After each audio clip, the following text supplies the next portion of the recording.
is working there. Grace and peace. I'm gonna try to play a little bit of this stuff here. I got a couple of screens open, and there's no sense in sharing. I got some questions came in. Let me first say, did y'all see that debate yesterday with Mike Holloway? We may do a after show discussion. I looked and I saw, here the organist. I looked and I saw some people hit me and said that they, even after the debate, that they were on Clubhouse having some discussions, and that just stressed my point even more. Hey, grace and peace, sis. That just stressed my point more, that people want to talk. When we got groups, we're going to talk about Freemasonry, fraternities, and Christianity. I often don't like when I watch YouTube videos and I hear Christians say some things, and a lot of stuff they can't substantiate. We just be out here talking. Sometimes we got to have somebody the devil, and we make everybody the devil sometime. But I want to show y'all something, and we got to go back and we got to ask some questions in our community when we deal with fraternities and we deal with Freemasonry. Freemasonry is steep in Christianity. A lot of us that's why I tell people, get timelines together, because when we got groups and we got legends, we have what people know as oral tradition. She said, y'all gonna leave that alone. Don't worry, we're gonna have time to run them out of here today. We have groups have stories. They have oral tradition, and they have what the people believe. I'm gonna give y'all an example. I'm talking to them other dudes, and they start telling me some things. They start saying stuff like, well, y'all gotta know, Elder Phillips. They telling me, they said, listen, y'all gotta know that the law of Moses was in the Garden of Eden. And then they want to go back on me, and then, they'll quote some wild stuff, some stuff out of Psalms. Thy word is settled in heaven. Because the Bible says thy word, O Lord, is settled in heaven forever and ever, don't mean that Adam and Eve had the law of Moses in the Garden of Eden. This is your religious mind running wild. And a lot of people, their religious minds run wild. The leaders don't mind, because it helps the movement. And we got a lot of movements. We have movements that have mixed together. We got all type of movements. And when I say that, I tell people, you got to think with your sober mind. Think with your sober mind. Did Adam and Eve have fringes? And I'm going to connect that back to Freemasonry now. Did Adam and Eve have fringes? Was there a Levitical priesthood in the Garden of Eden? Don't say, especially when you got clear revealed word. The clear revealed word said how many years? 400 years after Abraham, the law came. But this is things that the deeply religious do.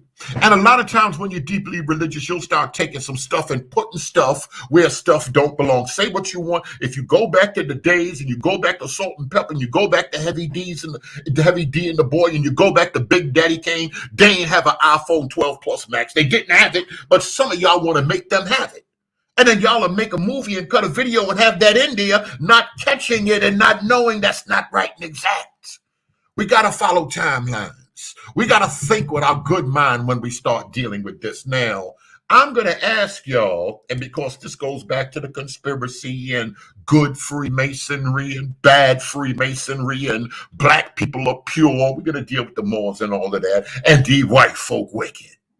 Everything in the earth white folk did is wicked, and everything in the earth black folk did is good. This is part of the barbershop talk. This is part of the backyard talk. This part of the conspiracy around the way. So you got to be familiar with this as you're witnessing in the street, as you're having conversations with different people.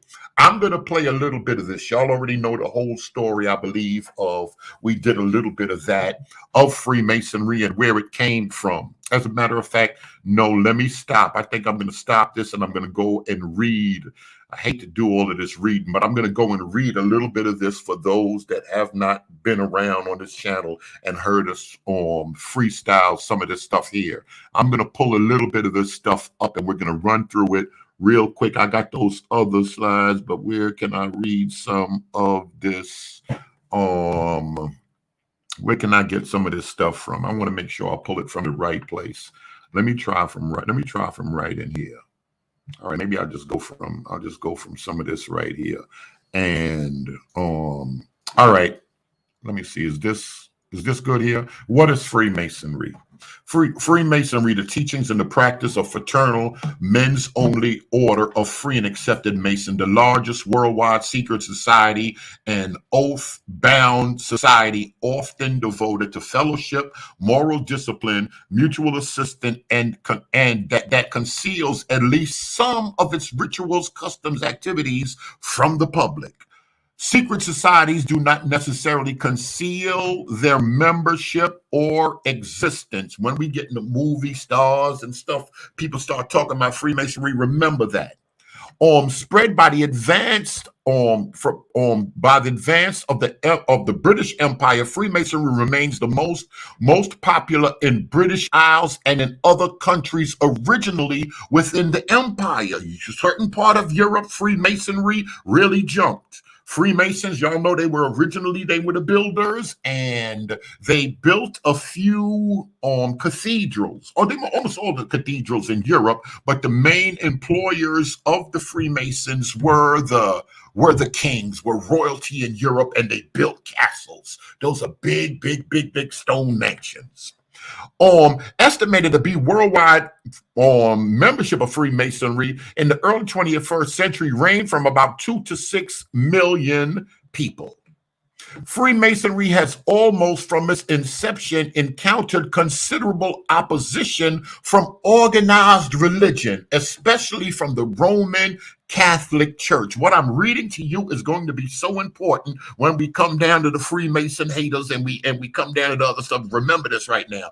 They had beef from the beginning and from its inception encountered considerable opposition from organized religion, especially the Roman Catholic Church. When we deal with Freemasonry, we're going to go back to a specific time. We got the Regis manuscript. We get on Cook and Honeywell manuscript. Those are the two oldest. That Regis and that Cook manuscript are the oldest manuscripts that we have about Freemasonry, but some people say it goes back. And we're going to read some Thomas Paine, and all of this is going to come together. Freemasonry is not a Christian institution, though it has often been mistaken for such. Freemasonry contains many of the elements of a religion.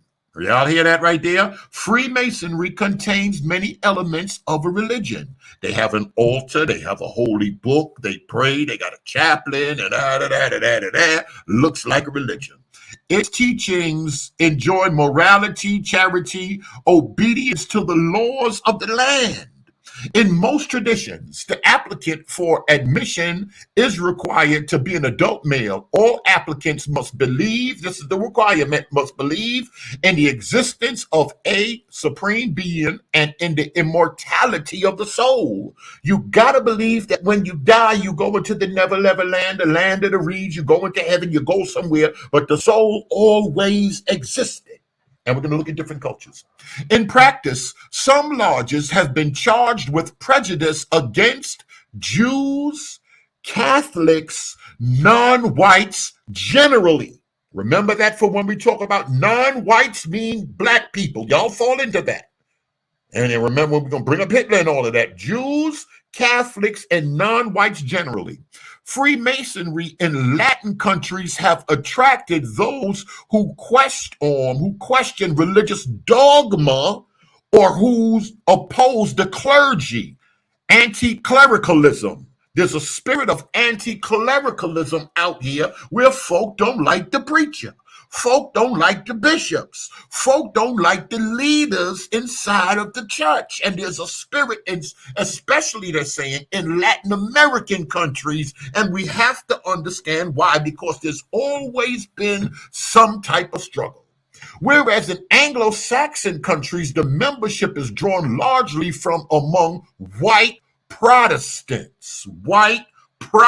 And I'm repeating this for a reason, because a lot of times when we start doing apologetic work and we're speaking about Freemason, we say, oh yeah, they were beefing and they were involved in the Catholic Church and that's how they were mad at them and they killed Freemasons and all of that stuff. No, please remember, white Protestants, when we deal with slavery, when we deal with Freemasonry, when we start dealing with injustices in this country, and good white Christianity. In modern French tradition, founded in the 19th century, co-Freemasonry, that is, they the Church of France, not the church, the French was the first ones to start letting women Freemasons in. We'll get to some of that other stuff later on. Let me stop this right here. I want to make sure everybody see everything. Let me stop the screen sharing right here, and I'm going to share something else. I'm going to play a little bit of this video, and we're going to explain some other stuff. Where did it come from, and how did Freemasonry have such a hold in the Christian church?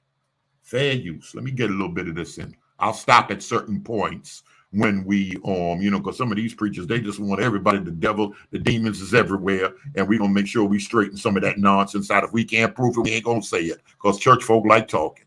The thing that gets me about Freemasons, we have a lot of preachers that are a part of Freemasonry, and they've taken the oaths and they've done all these things. And the scripture specifically tells us you cannot serve two masters, yet they've taken oaths unto other gods. They've performed rituals unto other gods. The whole this part of the video is it's not good, because there's just pictures that's running. And I can say there's certain people that I've looked into here. I don't see them to be, I have not found them out to be in any way connected with Freemasonry or the Order of the Eastern Star. They just got pictures up here whilst he's talking, but we gonna keep going. Organization is demonic and satanic. When you get to certain degrees in here, you have to pledge Lucifer as God. Lucifer is the god of Freemasonry, and yet we have a lot of preachers that are in it. Why are they in it? Because by association, they can have upward mobility. So basically, it's an insecure man who needs the opinion of other men, or he needs the positioning of other men to make him feel like a man. And that is not a part of what Christianity is all about, because God is the one that validates us, the true and living God, the God of the Bible, Jesus Christ. When Satan offered Jesus the world and offered him everything, said, I'll give you all these kingdoms, he was testing Jesus's esteem. Jesus didn't need Satan's gifts. He said, basically, no, I don't want all that. Get behind me, Satan. Forget about you, because he knew all of this belongs to my Father anyway. And because it belongs to my Father, it essentially belongs to me. So your day will come, Lucifer or Satan, when you will be cast down. So he didn't have to accept anything from the devil to know who he was.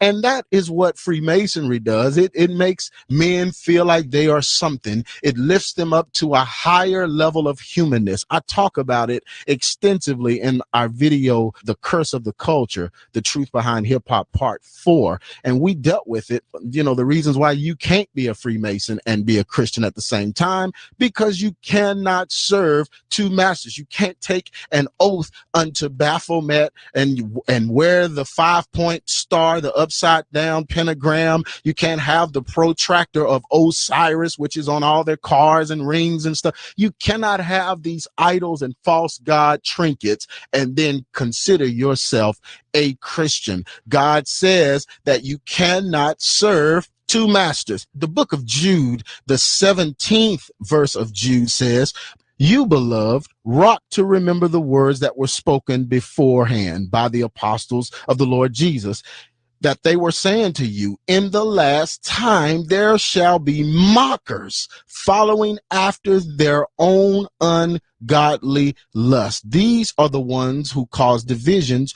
worldly minded, devoid of the Spirit. Is talking about the Holy Spirit there. Now, who is he talking about? He's talking about these worldly leaders that have crept into the church. He's saying that they will be mockers. He's saying that they will follow after their own ungodly lust. Who are they? That's these pastors that are part of fraternities. I mean, they've taken the pledges. They go to the parties. They've taken the brands. They get the tattoos. They do all of the dancing rituals of the fraternities. They're in Freemasonry. They've joined these secret societies and these organizations and taken pledges and oaths unto other gods, unto false gods. That means they are mocking the true and living God, yet. All right, let me stop that right there for 1 second. I'm going to stop this right here so y'all hear this. This is what people love. This is what people often hear. But how did this stuff come to be? The stuff that people are saying, how does this stuff come to be? And is there any evidence of it? We're going to, we'll get to Albert Pike. Everybody, we'll get to Albert Pike and moral dogmas and was that recommended reading in certain dependent bodies. We'll get to that part right there. But where did this come from? How did this thing come to be? Y'all remember that I was talking about, I was just recently talking about Cook and Honey, the Regis manuscript and the Cook manuscript. Those are the two oldest Masonic manuscripts that they have in Britain. A lot of people believe in England, Scotland, and all of that stuff. This is where Freemasonry began. That's what many people argue. What we have far as evidence that they can look at, where they talk about builders that get together and there's some type of fraternal order, some type of union or some type of society being developed. We can go back to the 13th century. But in that, back in the days, we have writings. We have writings from a man, a reverend.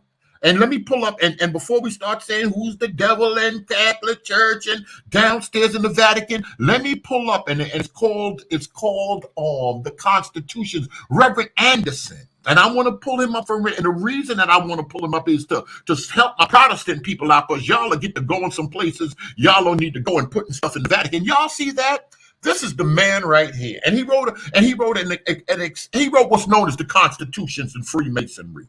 Reverend James Anderson, November 17th, 1670, from Scotland. Look at this. Reverend James Anderson of Donegal, as he was known as, was one of the founders of the Presbyterian Church of America. The Presbyterian Church of America. Now, this is important for a couple of reasons. This is important. I'm live right now. This is important for a whole, I don't know why this is important for a couple of reasons. Y'all see that? One of the founders of the Presbyterian Church of America. We want to make sure y'all get this medicine and y'all get the medicine good. As a matter of fact, we got, see that I'm gonna try to help y'all, because we got the brown bottle, we got the white bottle, we got medicine like antibiotics, what's gonna make you feel better, and then we got vitamins, we got other stuff that's gonna strengthen you. I want to make sure y'all get this good medicine. Now, I remember back in the day, but it wasn't that a few years back. Shout out to my West Indians in Flatbush. I go in there and I went up, and y'all know I always got a side story. I go up in a Jamaican restaurant. I go get some of that juice they got in there and some of the jerk chicken and everything. So I go in the back. I'm talking my talk with Dred and them in the back, and the lady said, no. Hey, this is some good stuff for you right here. So I'm like, well, what is this medicine? And all medicine, some medicine just make you feel better, but there's some stuff that'll strengthen you. And she said, no, that bottle right there. I said, this one, it had white top and it had the red top. And I'm like, what's this here? Irish moss or the peanut? I'm guessing what it is right there. She said, no, the bottle on the end. She said, get the bottle on the end. So I grabbed the bottle on the end, and she came and she whispered to me. She said, this is the stuff to strengthen you. This is called the front end lifter. I said, Lord, what type of stuff is this you got right here? She said, don't worry, go on home. Your wife's going to thank me tomorrow. I said, matter of fact, let me get 2 bottles of this right here. You know, some people, you don't know how to control. I'm extra with us. Let me get 2 bottles in here and get out of here. I'm going to give y'all some of this good stuff today like she gave me. Now, we got to go to where this stuff come from. We got to go to where this stuff come from and why these people feel the way that they feel. Here we go to, I think I'm gonna pull up some of the Gary. I'm gonna pull some Gary up on y'all right now, and I'm gonna share something. Remember, we're gonna go back to Stolen Legacy. Where did this stuff come from? Let me see if I can pull this up on this window here. Yes, I think this is good. Type of 1. Hopefully y'all see this. All right, let me go back one page. Let me go back one page. This is Secret Societies from Gary Wayne, the Genesis 6 Conspiracy. Y'all already know, I'm going to take from the top. And as if we have learned in chapter 2, the 7 sacred sciences was taught by Adam Adam by God into Eden and passed unto Seth and Cain, ancient people. A lot of people started taking this story. They said Freemasonry was an ancient science that was given by God to Adam. It existed in heaven. Y'all hear me? We got Cook in Hollywood. We got the manuscripts from the 14th century. We got that. But I'm telling you the legend that have come down, and we're going to understand the legend and the schism or the split, and what Moorside's Temple teach, what Prince Hall teach, and what the Black Church have always taught among its craft members. I'm going to tell you, this is what it is right here. Cain's posterity later on, after they received it in the Garden of Eden, after they received, Mackey and them said that when Adam and Eve had aprons, that's Freemasonry they teach. We got this is their oral tradition that some have connected this thing here back to the Garden of Eden and say the sacred geometry and these sacred sciences come from the heavens above and was planted eastward in the garden. That's how come these folk, one of the 4-5 reasons why people are traveling east. Cain's posterity polluted the sacred sciences. Cain's posterity polluted the sacred sciences with idolatry and mysticism, applying the knowledge for their own impious agenda. So the priests of Egypt and other priests started taking the sacred science that was here to develop all of humankind, here to bless the entire world and help every single person, and they brought it into some type of degree system, and they didn't want everybody to know it. So if it was around from Adam and Eve, later on the sciences came on the ark. Wicked people turned around at the Tower of Babel. History of Freemasonry, Mackey and everybody bears witness that Nimrod is a legend in the craft. Nimrod was one of the first builders in sharing the degree work, sharing the sciences of masonry to build up civilization. But man became wicked. It was this corruption of divine knowledge. So it was divine knowledge and it was something good. A lot of pastors and bishops that are Freemasons, they'll say, if you understood the science, we can't really talk to you, but if you understood the sciences, it was something that was good. Satan always takes good stuff like sex and he'll pervert it because that comes from God. Orgasms and sex is from God. But they done took this thing and they done run amok with this whole thing. And this is the same thing that has done with the secrets of Freemasonry. The science to develop humankind that God had in the garden that he gave to Adam and Eve. I can't see no comments in the comment section. I got to get to the good part. All right, this thing was this corruption with the divine knowledge mixed with pantheism, and that it intermingled with the offspring of the angels. That's the, Genesis 6. That's what this could get dealing with, which formed the axis of the Genesis 6 conspiracy. Nephilim's sprinkled throughout, and then we'll get on to the Queen and all the rest of them folk, and why a lot of Christians believe this conspiracy thing, and what you call them that came down stitch your word in there, the Anunnaki. And the antediluvian world, this is the pre-flood world with superior size and strength, the new mystical state religion. Nephilim, let me go down here. As I mentioned, the divine knowledge of the 7 sacred sciences was passed to both good and bad. Cain was of the wicked one, and Seth. So you had the one set of knowledge that 2 people had. It depends what you do with the sacred sciences. It depends what you do with the occult or the hidden knowledge. It depends what you do with the gun. You can protect your family. You can go rob the bodega and kill and rape people. It depends what you do with it. And that's how many people teach that the occult is. If you're good, you'll take the knowledge and you'll do good things. You'll become a Rosicrucian. You'll want to raise up society and help society whilst working in the background, not taking any praise for it, uplifting and educating mankind. If you're wicked, you're going to take the sciences and you're going to manipulate the occult tradition with the sciences. All right, now. This was the antediluvian, that's just a fancy word for the flood back in the days, the flood split, also known as the schism of Freemasonry. According to Dr. Oliver, another reverend, so now the Presbyterian founder in America, he's involved in Freemasonry, a Reverend Dr. Oliver, well, I'll bring up all of this too so we can make sure we all on the same page.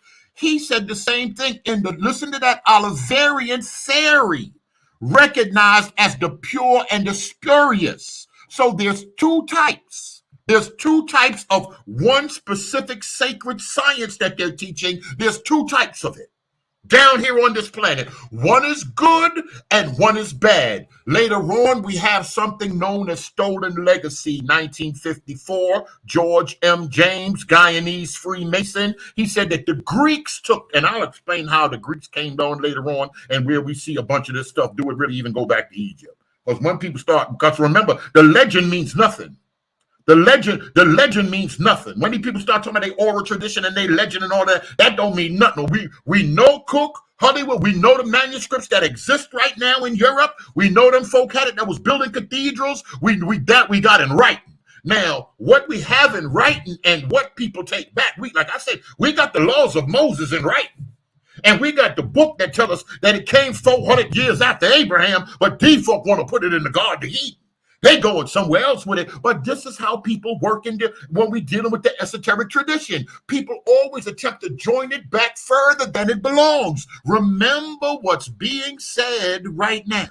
So George M. James said that it was good Freemasonry and it was bad Freemasonry. This alone opened up doors for preachers to study the science, to study this religion, to study this esoteric knowledge, which is spiritual knowledge. Sometimes I get in trouble, I get in here and I ask folk, what was the religion of Adam?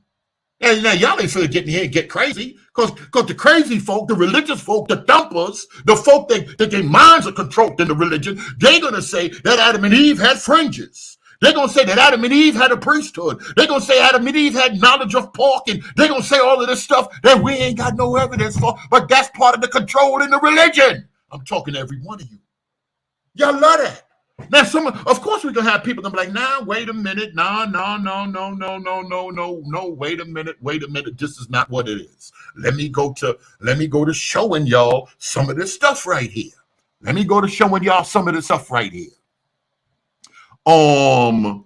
get back to it. Let me see which one. I got so many of those. We're gonna stop right here. And then because I see Thunder talking. So I'm going to take him to the history of Freemasonry. I'm going to take you to Mackey. You bear witness with Mackey, or Mackey was a liar. Mackey was a devil. Look at that. Oliver's theory is based on the legend of the craft and on obscure legends, obscure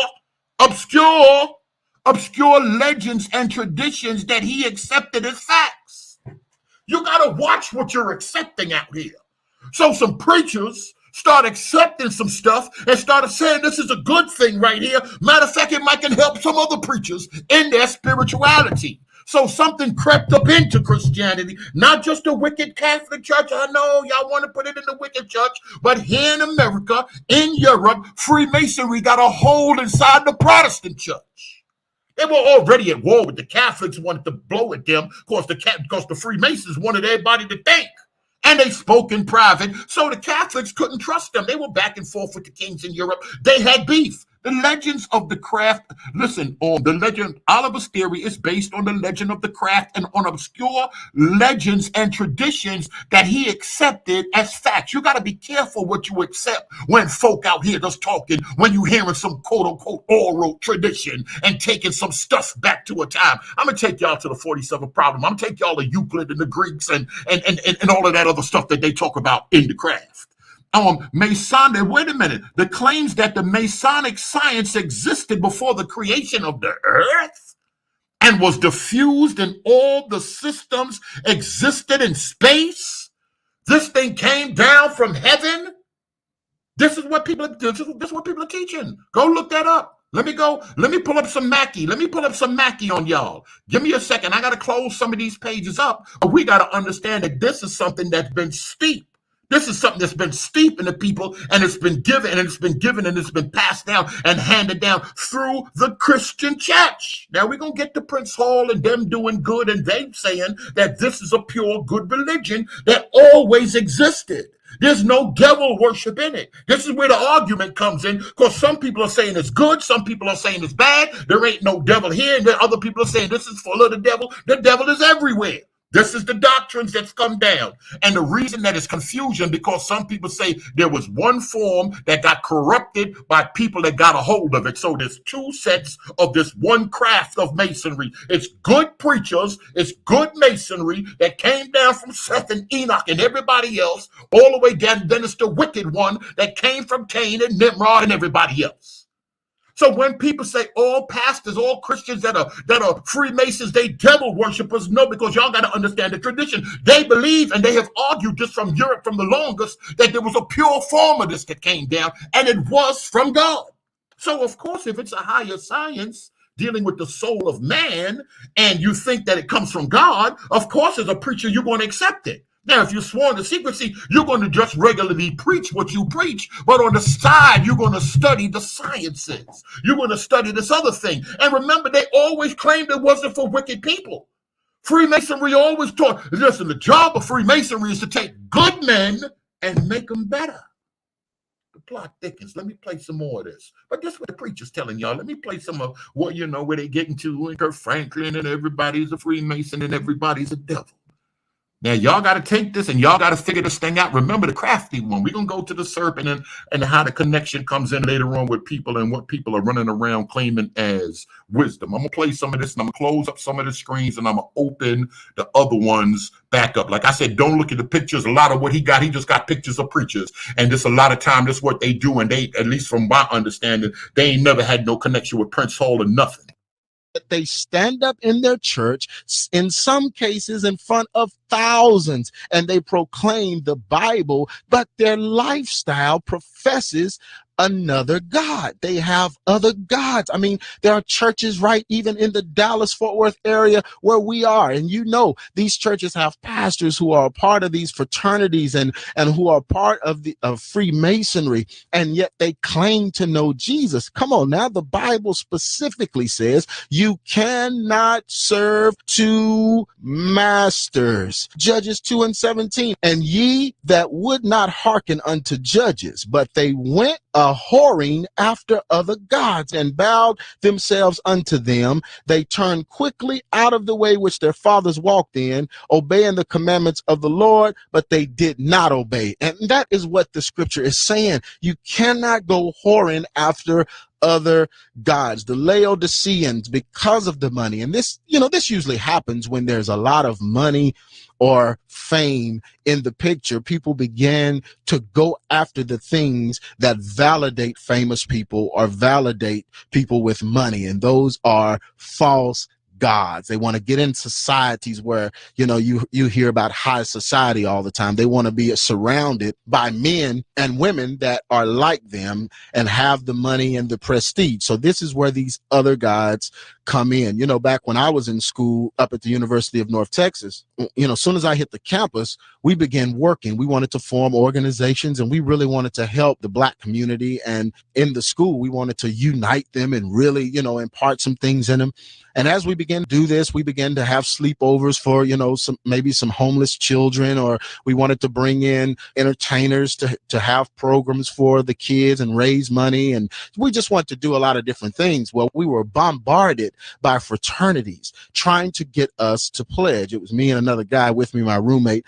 And they would just call us. They would come by. Look, man, we need you in our organization. I was like, why? Because you guys are doing so much on the campus, and y'all are doing it, man. And I'm telling you, if you unite with our organization, I'm telling you, man, you can get the sorority girls and they'll come in this. And we was like, well, no, we'll pass. And as we begin to do these projects and different things, they begin to put more and more pressure on us. Come to find out, the reason why is they wanted the credit. These organizations wanted the credit for the work that we were doing. But we refuse to give an organization where men get whipped and spanked and have to go to parties and have strange sex and wild parties and filth and lust and all of this foolishness that will go on in these fraternities. We refuse to be a part of that and be doing something for Christ. And the minute we say, no, man, we're Christians, we can't get in your fraternity. We ain't gonna be partying and getting drunk and sleeping around all this. Oh, we're Christians too.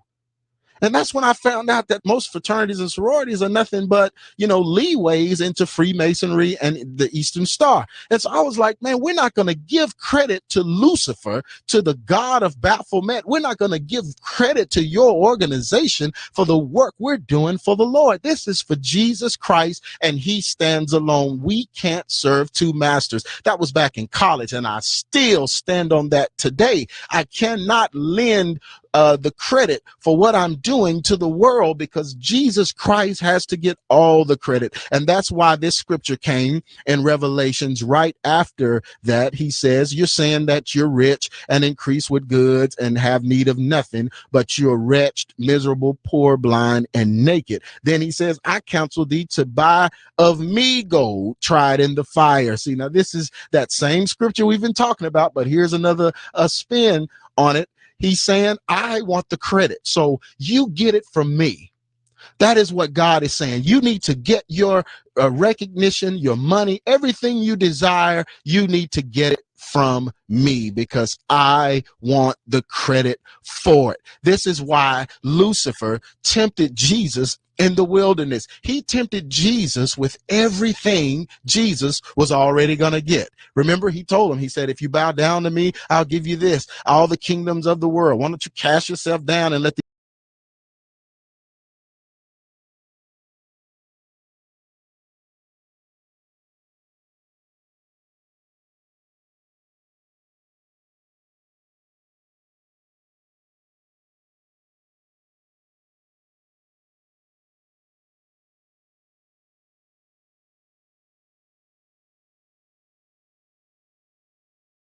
All right, so I'm going to stop that right there. Hopefully it was just a couple of seconds that I stopped it and y'all couldn't see the screen. Where is this thing at right here?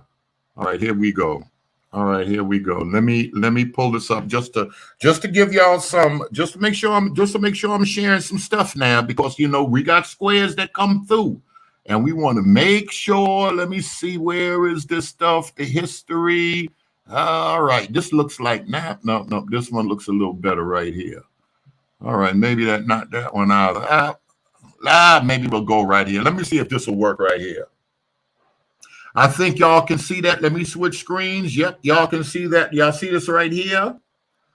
All right, this is the history of Freemasonry by Albert Mackey. Mackey is somebody in the craft. Pike is somebody in the craft. Clausen is somebody in the craft. These are somebody's in the craft right now.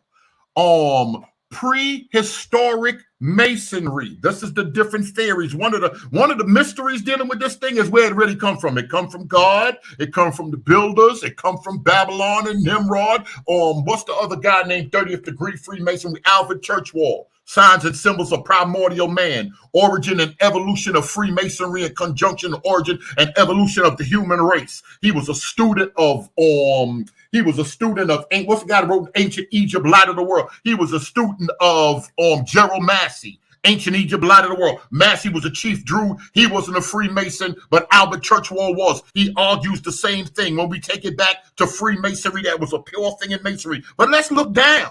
That's all right. So we want to make sure that he's recognized, because in Christianity they say, we don't know who that is. That's a cult. He's recognized like folk, like the Presbyterian denomination, from the guy that wrote Anderson's Constitution, the Reverend Dr. Anderson, the Presbyterian Church. I can't tell her. We know Seventh-day Adventists ain't right. Go ask any Christian apologist. Is Seventh-day Adventists right? Is Scientology right? Is Jehovah's Witnesses right? They're like, no.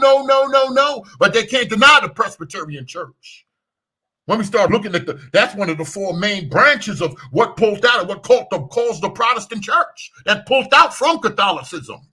So a leader in the Presbyterian Church in America helped bring it in, helped develop the thing, and I'm going to show you, help even train other pastors in the craft. How did it get in? How did it get around church people? So somebody that's recognized in the craft, somebody that's ordained, like we would say in the church, that's a recognized, licensed, ordained, recognized by others, whose hands were laid on them. He's recognized in Freemasonry. Let's go down and let's look. History of Freemasonry, Volume 1.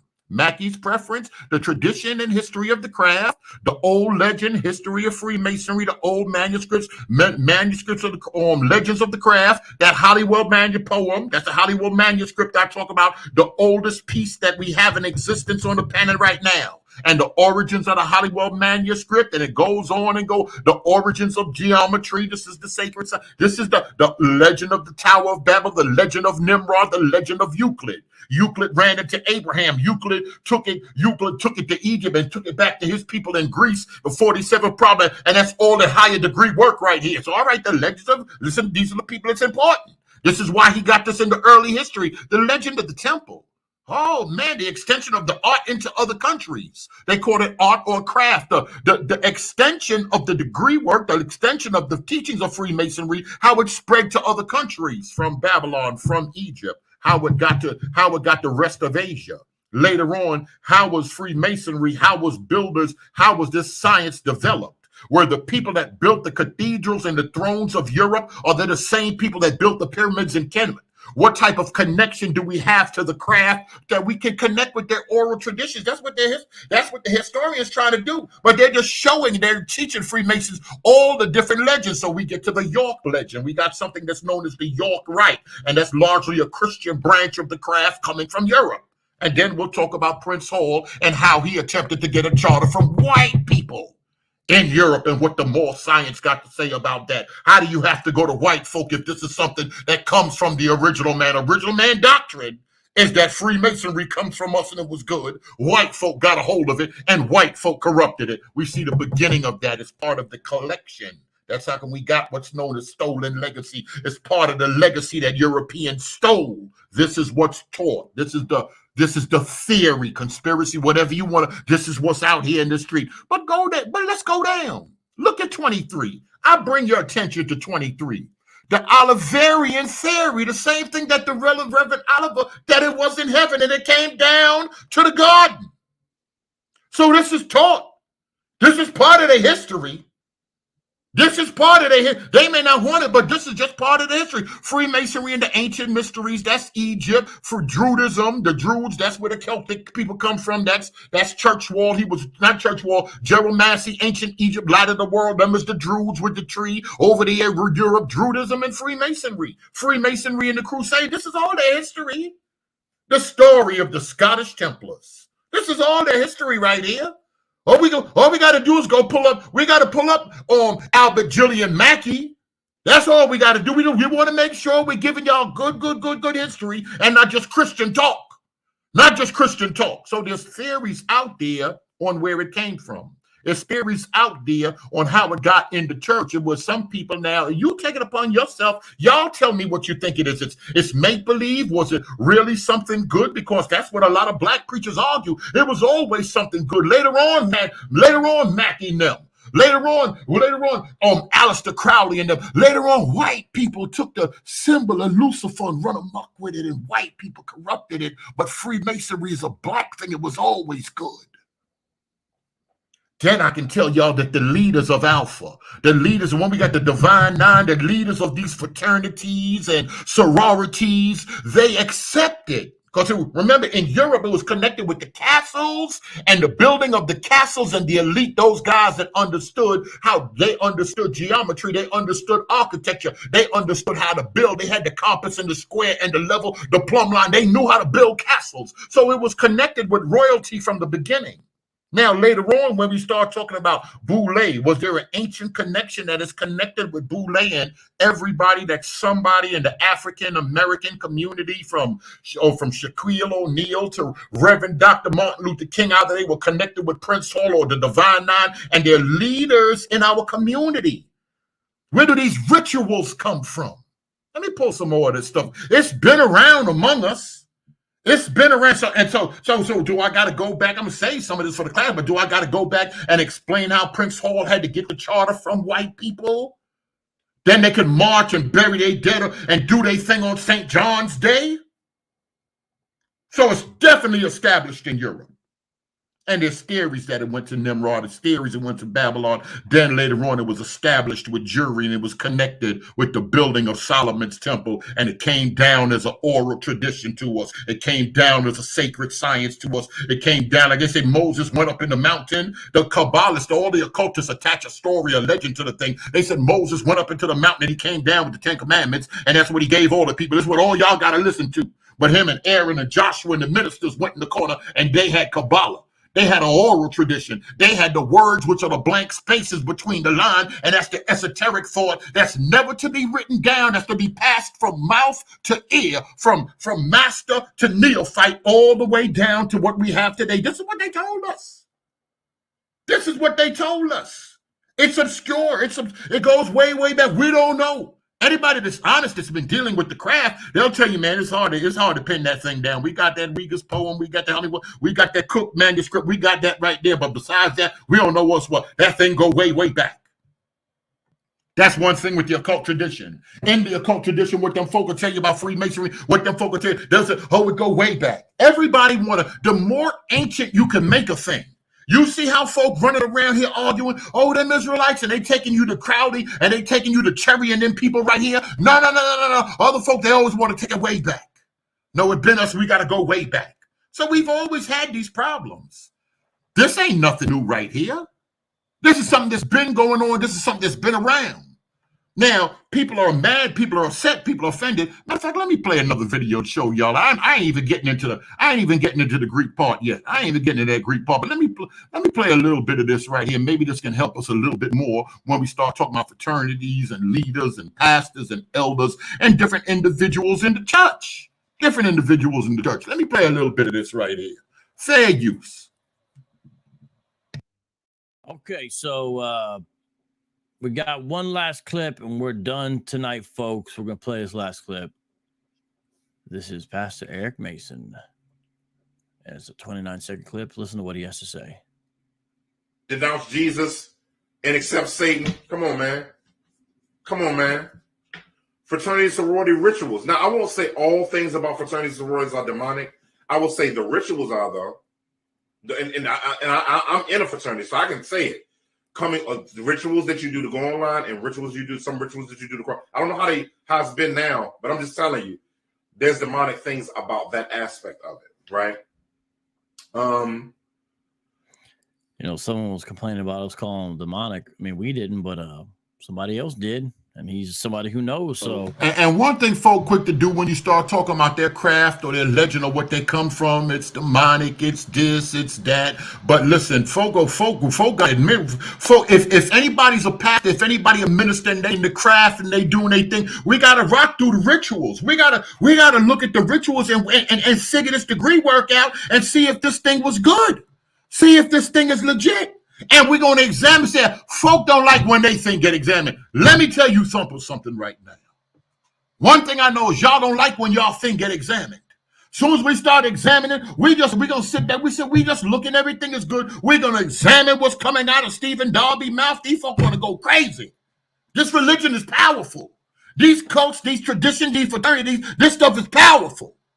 Nobody wanted to discuss it, but if you're honest, if you're open and you're honest and you want truth and you want to bring truth and light to other individuals, you want to say, let's examine every single thing before we come to a conclusion. Nobody called it nothing devil worship yet, but we got a good eye.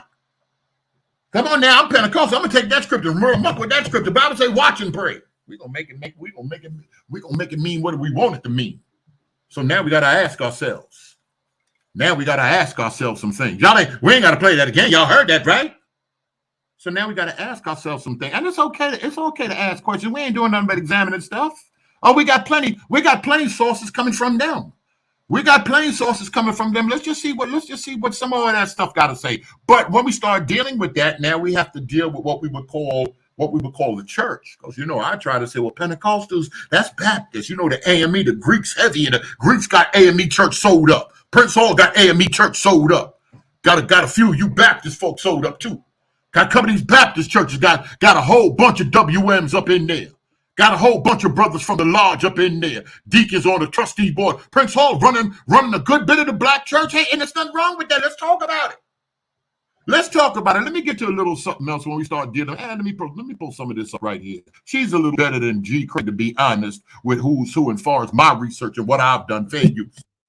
In the world, that is by his own mouth, and he was a 33rd degree Mason. Kenneth Copeland, you'll see him he was on the cover of an audio tape series called How to Build Your Firm Foundation. He has the square and compass on the cover. He's a 33rd degree Mason.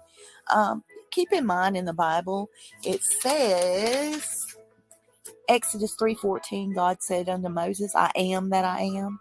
And he said, thus shalt thou say unto the children of Israel, I am hath sent me unto you. Hold on, let me stop this right here. I just had to block somebody. Listen, one thing I'm not going for is a whole bunch of stupid nonsense. Somebody just turned around and said, Stephen Darby is dead. He not here to defend himself. We got his audio. He left a body of work. We got his audio, what he said about Christ. We got the statement of faith from his church.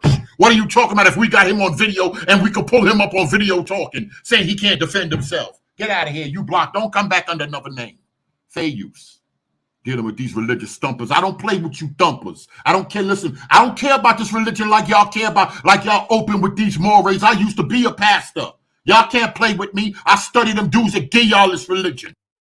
And so during the ceremony of the Masonic rituals, the candidates always ask, Brother Inspector, what are you? And the candidate always answers, I am that I am. I say that because that's huge, you know?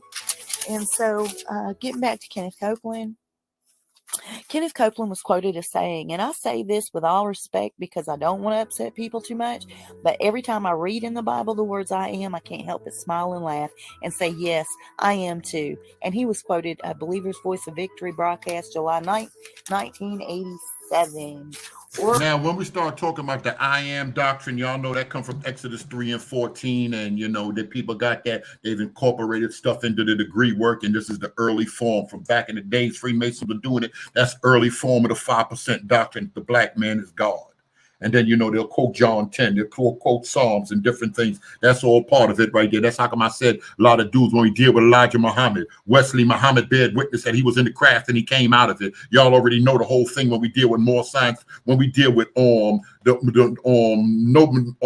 Drew Ali and the Moors. You already know when we start dealing with him. You know that whole thing is straight. That whole thing is straight Freemasonry right there. You know, just like the whole thing when we start dealing with the Mormon Church and all the temple work, all of that stuff is Freemasonry right there. We got to go back and we got to look at this thing for what it is. Now, if these people honestly brought it into the church and honestly thought it was an ancient spirituality that existed in the garden before the law of Moses came, that it interwoven with the law of Moses, before Christianity came, that it interwoven with Christianity and different religions, because the basic, they say this is a generic form of religion, so you can find Freemasonry all over the planet and it can be practiced with any religion. Dumpers don't like that. Earl Roberts was 33rd degree Mason. He reached out to his congregation in the early 80s to wake up, face east, and soak in the sun first thing every morning, even prior to emptying your bladder, quote unquote. He also mentored Kenneth Copeland into his 33rd degree initiation, and they both agree that Adam was a hermaphrodite and have always both stood by the belief that Jehovah really means half male, half female, implying God the Father was actually God the Mother, or also God the Mother, a hermaphrodite. Benny Hinn, in an audio recording titled The Word Made Flesh, Side 2 in 1991, he is quoted saying, you are everything. Don't tell me you have Jesus. You are everything he was and everything he is. And this is all part of the God doctrine. When we start talking about God doctrine, and we got symbols of when we start dealing, even with the subject of hermaphrodite, being a hermaphrodite, y'all know got both sex organs. That's when you're dealing with you're dealing with the black and white, you're dealing with the checkerboard, you're dealing with yin and yang. It's all the same thing. It's just divine opposites, divine energy, and it's an occult doctrine that priests, that esoteric, that students of the esoteric have studied. And remember what Blavatsky said in The Secret Doctrine. Blavatsky said that the time has come that the secrets that were in the lodge, the secrets that them people, because she believed that the mystery schools were always the school of the occult doctrine. They said that time is going to come where it has to come out.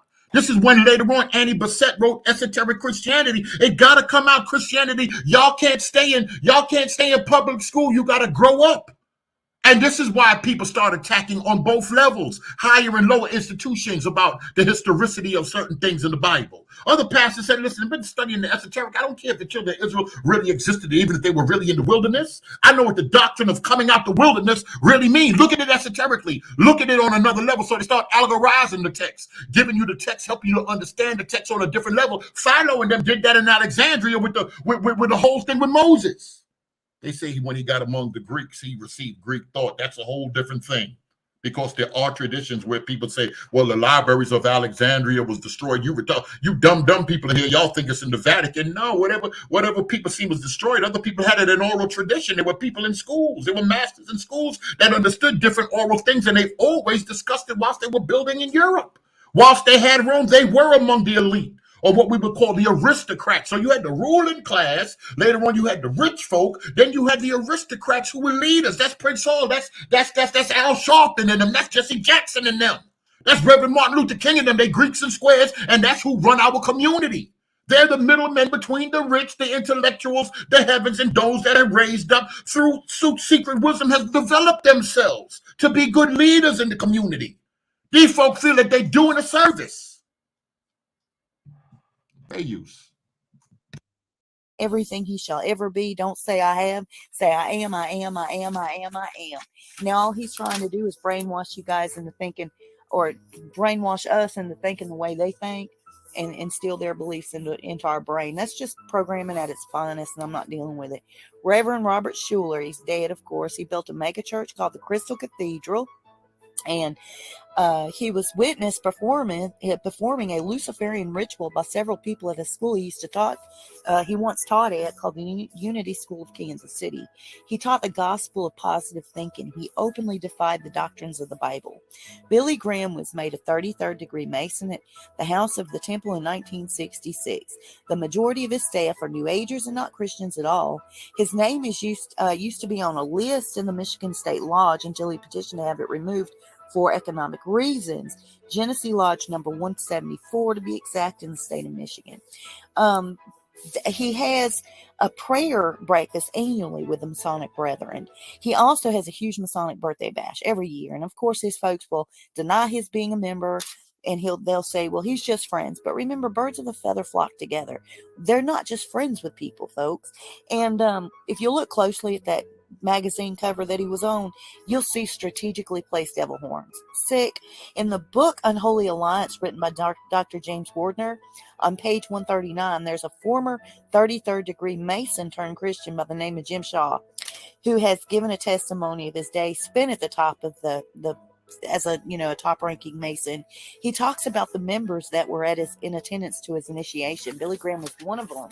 Now, when we start, you see the serpent and all that. When we start dealing with certain things, these people don't look at it. They don't look at it the way a lot of y'all look at a serpent, the devil. They don't look at it like that. That's a symbol. That's the wisdom. These are symbols. These are tools. This is how these people look at this stuff. More reverence. You got reverence here. Let me stop this for a second here so I can close up these other screens when I'm going back and forth. Let me get another good. Let me get your good president.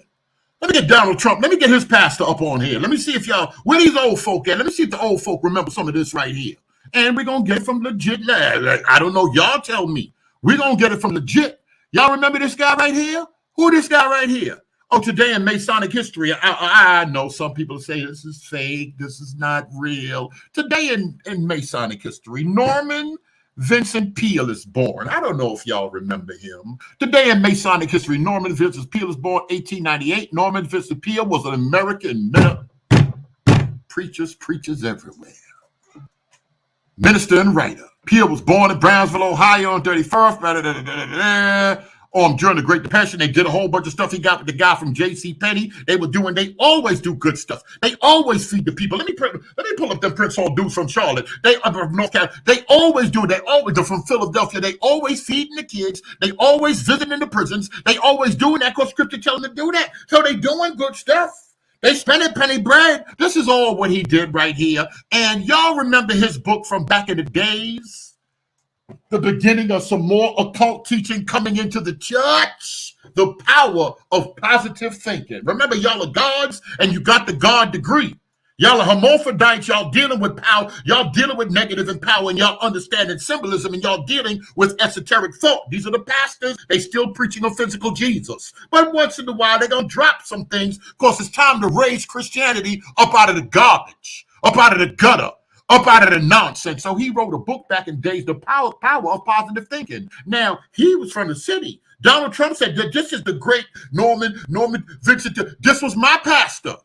This is what he's saying. All right, Peale is spokesman for 150. Wait a minute. 1960, Peale as a spokesman for 150 Protestant clergymen who was opposed to the election of JFK. They always in power. They always in leadership roles. They always involved in trying to change life for the better. That's what they argue. Just like them Catholic Church and nobility in Rome sometimes had beef with them because these guys always busybody trying to do stuff. We don't know what they're trying to do. Now, a lot of people say that they were the ones trying to free Europe. They were the ones trying to free us from religion. They were the ones trying to free us from tyranny. I'm going to take y'all to Benjamin Franklin. I'm going to take y'all to Thomas Jefferson. But before we start talking about, them guys right there, and talking about them devil worshipers and how they brought the democracy over here and what we got today based on the Boston Tea Party and a lot of stuff that went on a lot. How are we going to put that down for a minute? We're going to talk about the preachers. Because this thing is deep in church and it's deep among pastors that were leaders. Let me go all the way down to the bottom. Forget all his good deeds. Y'all see these good words right here? Peale was a member of Midwood Lodge, number 1062 in Brooklyn, New York. He was also a 30. Y'all see it, right? And this, I'm going to go back real slow for the people in the back of the church. This is today in Masonic history. Fair use. All right, now we're going to go back to this other stuff. Oh, I'm sorry, y'all. I don't even ask. Are there any questions? I don't even ask stuff like that. I just be so busy trying to get some of this stuff out of here so I can close. Now that's scary. His son Franklin Graham is quickly climbing the Masonic ladder in his daddy's footsteps. So keep your ears peeled. Billy Graham has also decided there's something that he must, quote unquote, tell the world. Correct. Someone said Richard Allen. We didn't even get to that when we start talking about the AME Church. Richard Allen and Absalom Jones. Philly, New York, and New Jersey. When we start dealing with Freemasonry coming from Europe, the structure, and over here in these good United States of America, a stronghold of Freemasonry that said we're going to establish this thing and we're going to make this thing what it is. We're going to get to the secret destiny of America, the New Jerusalem. We can get to all of that because this is more chosen people doctrine, because the other dude that started the Mormon church was a Freemason too. And among them European mystics and Freemasons, they looking for the lost Israelites, and they talking about the Indians was Israelites and all of that stuff. That Book of the Mormon guy, that Joseph Smith guy, yeah, he was a Freemasonry too. And this is what all the ministers and leaders and people that were involved in esoteric, they were dealing with the Bible and riding out with the Bible. Remember that other book, The Secret Destiny of America. Fair use. Right before his deathbed, or his number is called. That's according to him. Norman Peale was a minister also for his career, friends with Billy Graham and Schuller. He also stood by what Schuller taught, which was not at all God. He was a member of the situation called the Pilgrim Society, and all that is an Illuminati front for top-ranking, reserved for higher up Illuminati members is what I'm trying to say. As a matter of fact, Norman Peale and Malachi Martin being the guy that pushed Billy Graham into becoming a preacher because he was so good with people and words, they were the best of friends. He's an Illuminati mind control programmer, Malachi Martin is, and they're extremely close with Billy Graham. And they were for decades, is what I'm trying to say. The best of friends. Yeah, people want to argue later on that Billy Graham was a universalist. Carlton Pearson, a lot of people, they're all Roberts. A lot of people want to argue that. I can't lie, and that's how come we ask: Can you be really involved in the craft or different spiritual systems or schools of thought and be a pastor at the same time? Forget a regular member. Can you be a pastor and be a Freemason? Joyce Meyer, Eastern Star member, as well as Illuminati oath taker.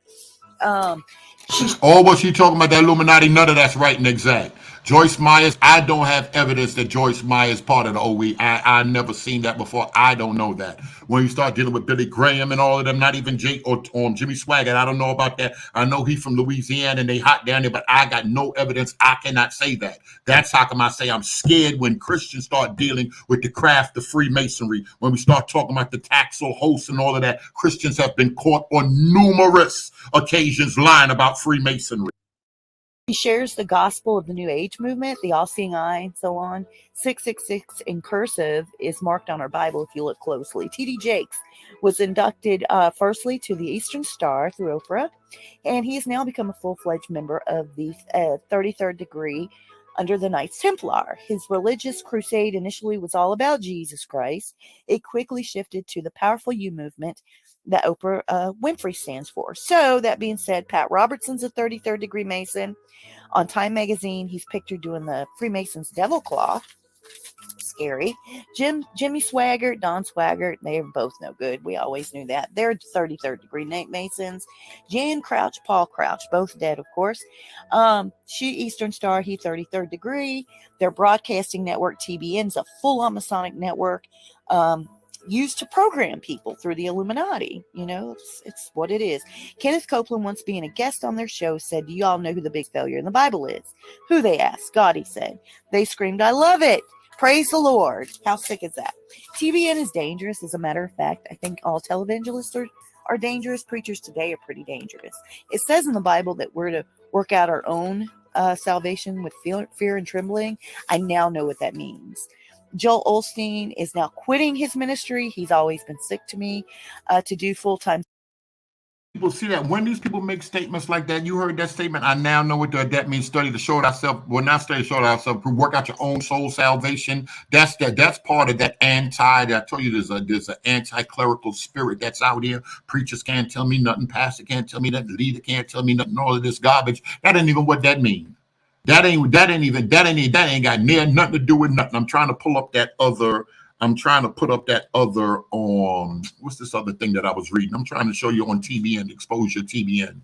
But they say Walter Martin exposed a lot of TBN, their symbolism and what they doing with. But y'all got to remember now, when we start dealing with TBN, when we start dealing with Kenneth Copeland, when we start dealing with certain people, we consider that the prosperity. Y'all, I don't really consider Kenneth Copeland legit. When I look at TBN, I often bang on TBN. I said, tell y'all that TBN and them, they one of the main ones promoting that false type of Christianity. That's not biblical Christianity. They exposing the New Age and the occult tradition. They telling y'all can name and claim and manifest and all this New Age garbage. That whole thing is established. That thing. Listen, there's two ways that default. When you want to get out here, you want to destroy something. You're going to destroy the religion. You could destroy it from outside.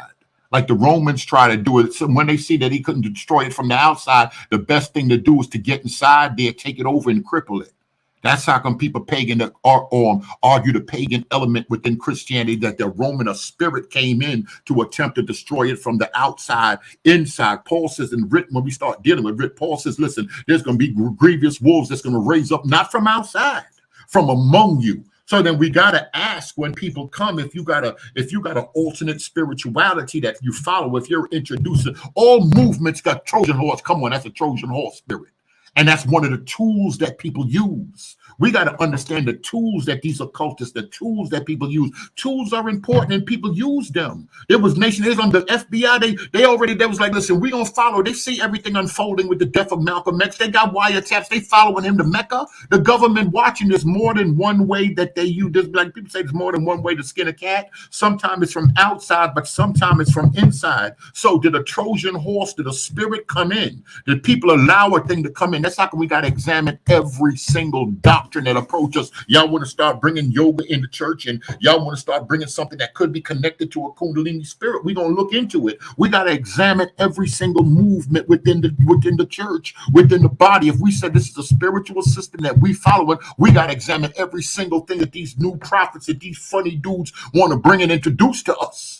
So then we'll turn around and we can stand up and say, listen, we researched this thing, we laid into this thing, and plus we don't feel it in our spirit, we don't receive this thing. This is not what we have received. That's how come y'all hear me say that, because this ain't a lot of stuff that these people spitting us. We ain't receive that garbage. We don't want none of this garbage from y'all. Return to sender. But at the same time, once they're prominent, that's like we can honor the pastor. The Bible speaks about honoring the pastor. But when these prophets and then they cloak themselves with scriptures, oh, touch not the man of God, do the prophet no, when they start giving y'all that garbage.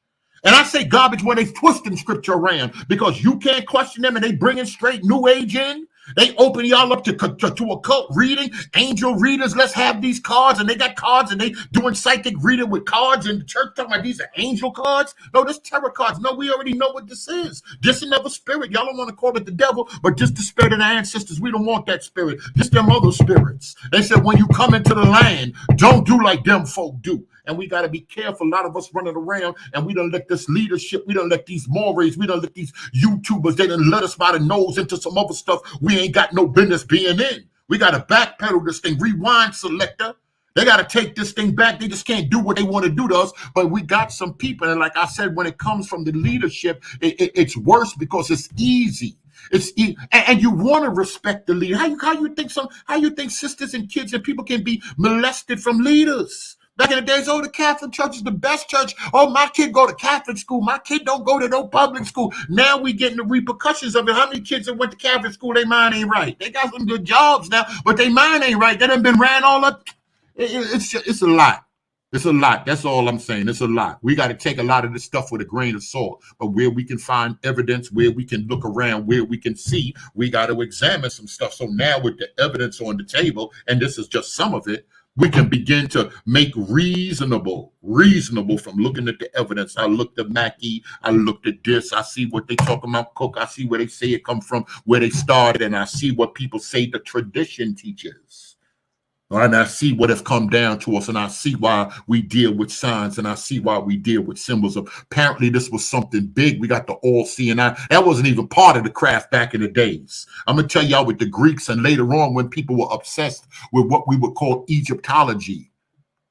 On Egyptomania, when people get obsessed with Egyptomania, a lot of them Europeans that were Freemasonry, when we talk about Varnley, let me pull up some Thomas Paine for y'all, because y'all think it's a game out here. And what Thomas Paine say on the origin of Freemasonry is, I want y'all know who Thomas Paine is, right? Hopefully I'm talking, and hopefully y'all know who these folk are.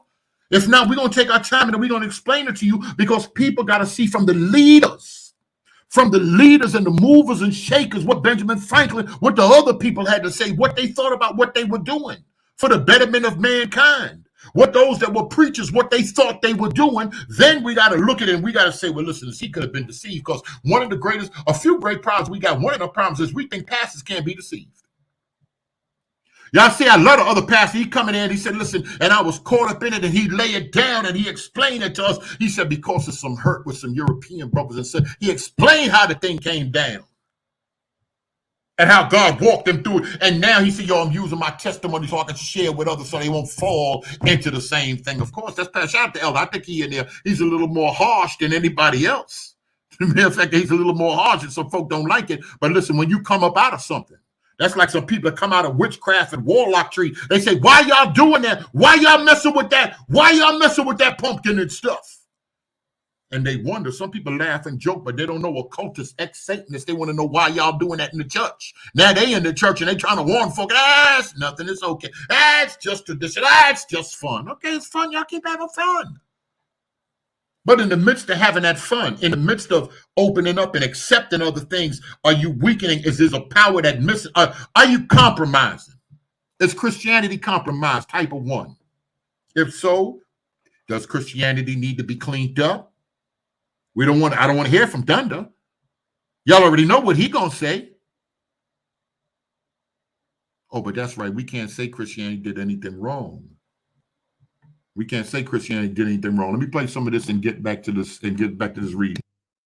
And skincare with his wife. How sick. Creflo Dollars, a 33rd degree Mason. I don't know about Creflo Dollars. See that there's some stuff that she's saying, a good bit of stuff. I've been doing this for a few years now.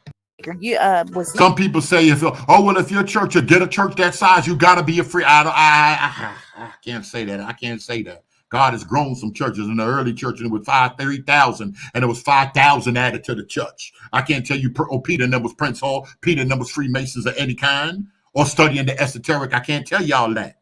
I give y'all some scripture that that my preacher, that my Prince Hall preacher friends give me. I can give y'all some of that.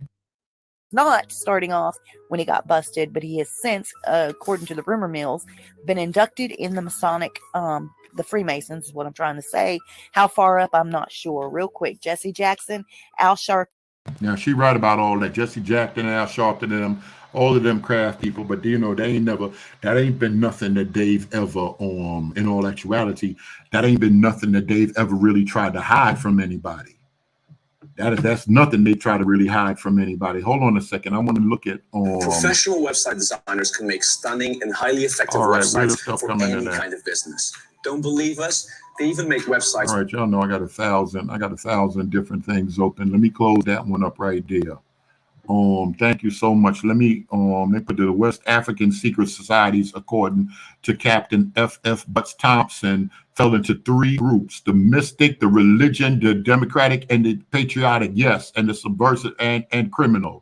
Now, why that's important is because we want to, can the same thing that we see, and this is what a lot of black people say, can we trace secret societies on young guys having, like what the Jews call like a bar mitzvah, coming of age, I mean, that's what I'm looking for, coming of age ceremonies where the men of the village, the wise men of the village would take the boy into the woods, teach him certain things. Maybe there's some blood ritual, some symbolic stuff. He'll hunt, he'll kill an animal on his own. They'll all break it and pray and do whatever they do. Do we have rituals like that? And are all, that's another thing, are all secret societies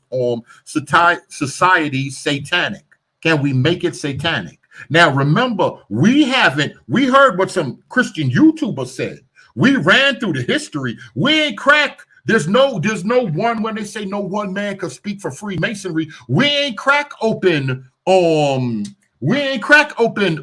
the name? Secret Teachers of All Ages. He was an occultist before he was a Freemason. Manly P. Hall. We ain't crack him open yet. We ain't crack Albert Pike open yet. So we're not quick to jump and say devil worship, but we're going to tell you where this thing comes from, where people say it's come from, how it's a mystery, and why people say that they came into it. So when people say, "Oh, the pastor, he a devil, he know," no. These people think that this thing was legit, and that some white folk got a hold of it later on, and white folk corrupted it. That teaching is one of the main reasons that we have Freemasonry heavy in the black church. Come on, stop it, black people. What black folk, it's hard to get black folk. One thing, Alton, and this ain't no disrespect to nobody else, even haunted houses, when we watching white folk go in the haunted house and have seance. Black folk ain't open to just worship the devil just like that. That come Mr. Devil. You got to get the food of some black folk.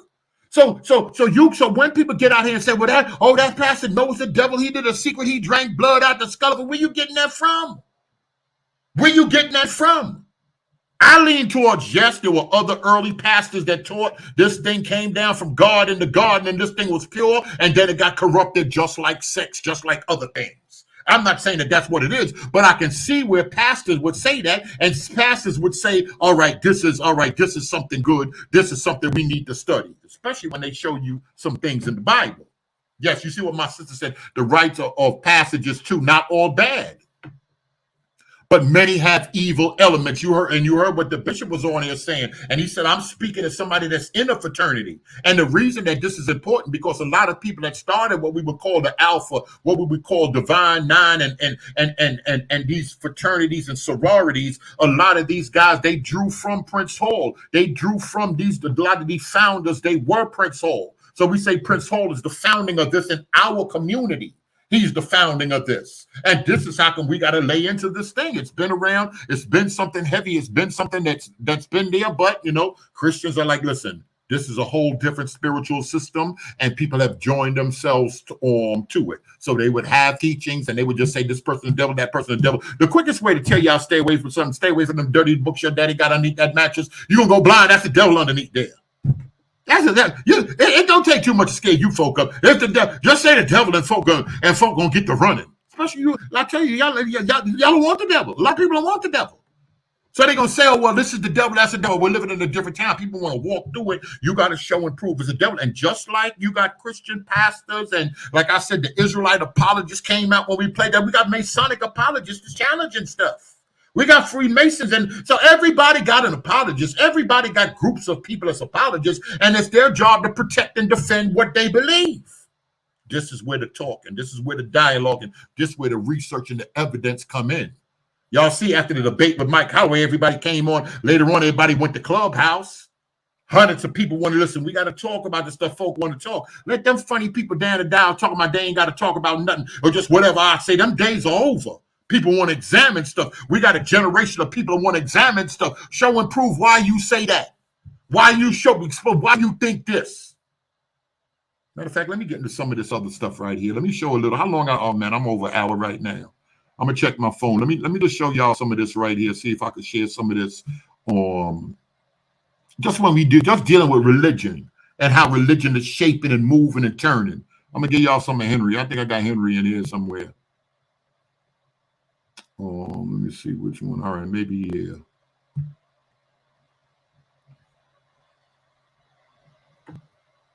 All right, where is he at?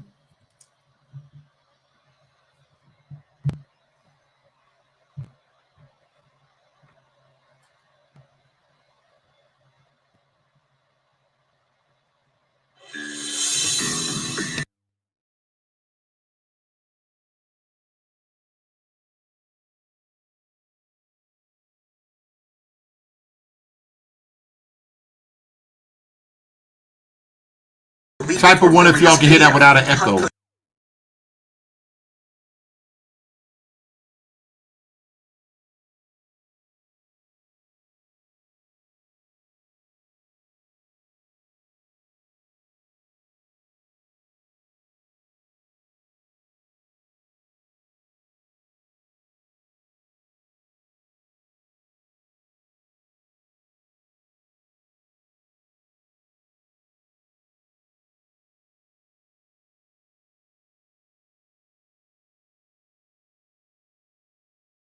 Wait, I'm sorry. Y'all can't. You're hearing the echo you're saying?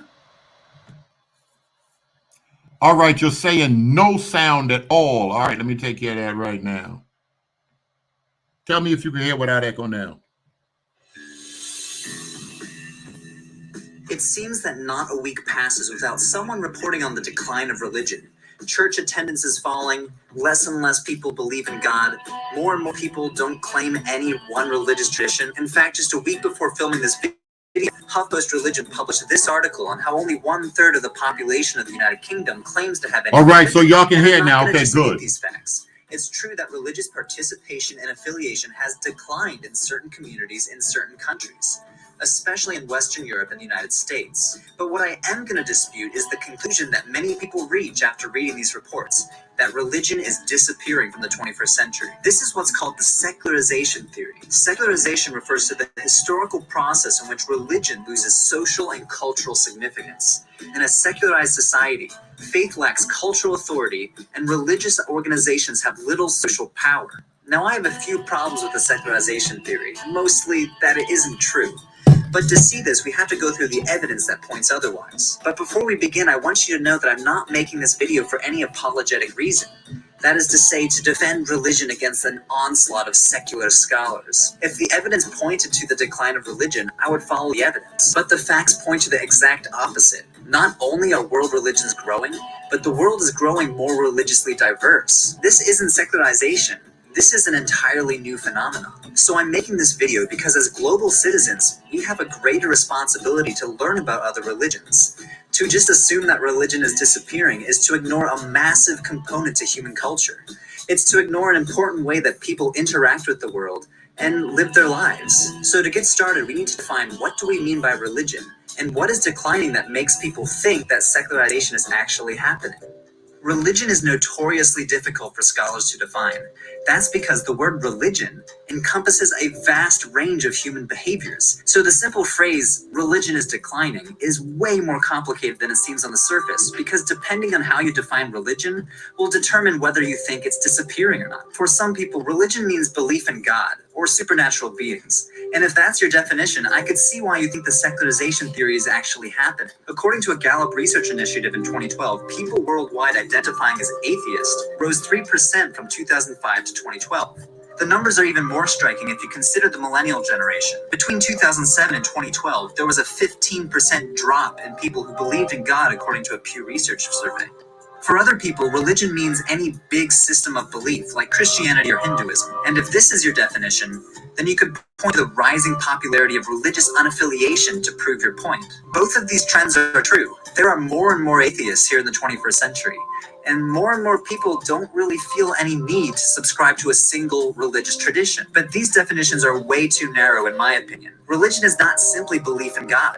And religion is not simply a paradigm of beliefs like Christianity or Hinduism or Buddhism. So even though atheism is growing in popularity here in the 21st century, most world traditions are also growing. Take Islam, for example. A recent study has shown that Islam is the fastest growing religion in the world. By 2070, it will surpass Christianity as the most populous religion. Other big religions like Hinduism, Judaism, and Christianity are also growing, along with some smaller faiths like Baha'i, Sikhism, and Jainism. Of course, most of these statistics are based on population growth factors like mortality rates, birth rates, and age differences. The religions that are growing fastest happen to be based in countries that have young and fast-growing populations, like in sub-Saharan Africa. Areas with stagnating religious populations have aging populations like Japan or the countries of Western Europe. Unfortunately, these statistics can't tell us the religiosity of these religious populations, but I hope it destabilizes your presuppositions about secularization. Yes, perhaps the big historical faiths are declining in Western Europe and the United States, but the gains in Africa and Asia are far outstripping these losses. And even though religiously unaffiliated populations are also growing, most of these people still hold to some sort of religious belief. So even though we see a rise in religious unaffiliation, this doesn't mean religion is disappearing. This means we see a new way that people are defining their own religiosity, and a certain unwillingness to subscribe to any one religious tradition. So this brings us back full circle to the secularization theory. Is religion losing cultural significance here in the 21st century? Will religion disappear entirely or lose vitality as science progresses and modern rationality takes over? I hope you see that the answer is no. World religions continue to grow, and even among religiously unaffiliated populations, we still see spiritual beliefs that aren't necessarily in any one religious paradigm. What we do see for the first time in world history, though, is atheism and agnosticism becoming viable and popular options. The philosopher Charles Taylor calls this exclusive humanism, a self-sufficient humanism where there is no final goal beyond human flourishing. This was virtually impossible even 500 years ago. Humans lived in an enchanted world, a world filled with gods, demons, and miracles. But today, we're living in a world when many people, even religious people, don't view natural events as acts of God. Therefore, the real shift that we're seeing here in the 21st century is a shift in how we view the world. It is a shift from a cosmos that is created, protected, and shepherded by God to a universe that is infinite, anonymous, and largely blind to our existence. If you accept this latter view, you need to create meaning in your life apart from anything transcendent, and many people are finding this possible. Therefore, secularization is not a subtraction process in which we suck religion out of culture, leaving behind a secular society, but rather it is an addition process in which we add exclusive humanism to an already diverse religious marketplace. So next time someone says religion is declining, show them the facts. Religion is here to stay, at least for the foreseeable future. But that doesn't mean you should be complacent. Things move fast in the 21st century, and the religious landscape of today will not be the same in 10 years, and especially not in 50 years. Living in a secular society then doesn't mean abandoning your religion. It means learning how your religious convictions should manifest themselves in a diverse and sometimes contestable cultural arena. As always, thanks for watching and please subscribe. Hey everyone, so I hope you enjoyed this week's video. A lot of the ideas I got for this video came from Jamie K.A. Smith's How Not to Be Secular. If you want to check out a review, I wrote a review on religionforbreakfast.com. The link is right here. I also wrote a similar blog post, whether Christianity will survive to the 22nd century, so check that out on the link right here. Also, feel free to check out my other videos. I'm trying to hit 100 subscribers by the end of the summer, so if you like what you've been seeing, please subscribe, and I'm going to try my best to keep producing videos on religious studies in early Christianity. This process has been a lot of fun so far, and I hope you've been enjoying it too. Thanks for watching. All right. Hopefully, do me a favor. Just type one if y'all can hear me. Hopefully, this thing I can close some of this stuff up right here. Let me see. It's something I wanted to show you here. Let me see.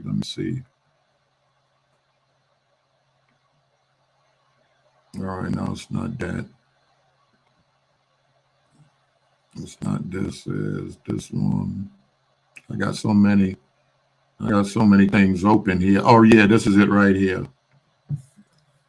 This is it right here. Let me see, y'all. All right, no audio. All right, so I do sound okay, right? This is the other piece that I was showing you right here. Y'all know Thomas Paine is from back in the days.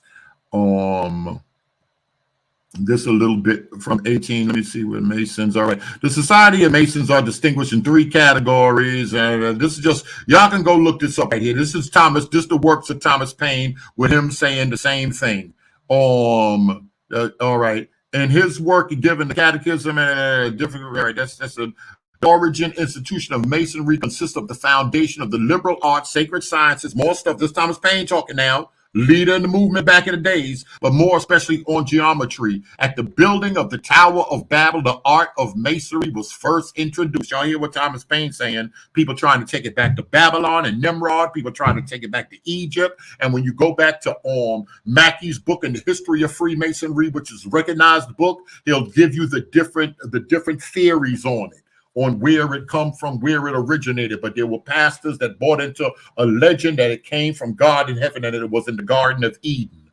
In Egypt, in the Tower of Babylon, it was first introduced from thence, handed down by Euclid, a worthy and excellent mathematician of the Egyptians, and was communicated to Hiram, the master mason, concerning the buildings of Solomon's temple. That whole 3rd degree is built on Solomon's temple and the legend of Hiram Abiff being killed for the master's word and all of that. Besides the absurdity of deriving masonry from the building absurdity, you see he called it. You see what he calls it, right? But people buys into the legend. Somebody bought into the legend that it was in the Garden of Eden and it was a sacred thing and it had to be split. It was good and bad. And later on, between Cain and Seth, the wicked had it and the good had it. Whoever's good going to take Freemasonry and do good with it. Whoever's bad going to take it and do bad with it, and they're going to see bad in it. And then he goes on to say how it don't make no sense, but he's looking at it literally.